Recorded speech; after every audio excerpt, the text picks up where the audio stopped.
Hey everybody, what's up and welcome back to today's video guys. And today guys, I'm going to go ahead and be showing you how to go ahead and save reusable global building blocks in Odoo.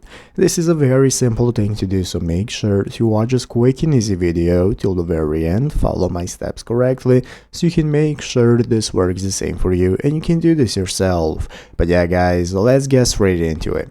So the first thing we want to do is to go ahead and open up the official Odoo website right here, odoo.com, if you have not already. So if you do not already have it opened up, go right there, and from this main page that's going to open up in the upper right corner, what you can do is go ahead and log in.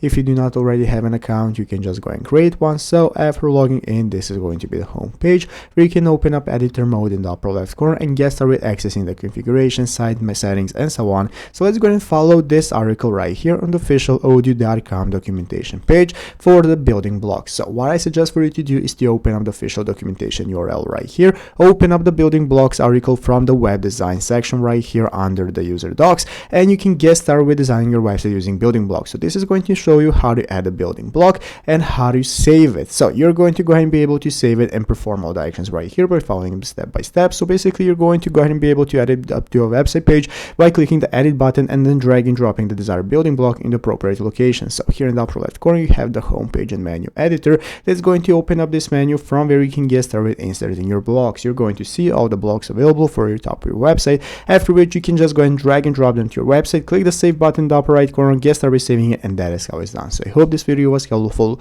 If it was, make sure to leave a like and subscribe to the channel. Thanks for watching, take care, and bye.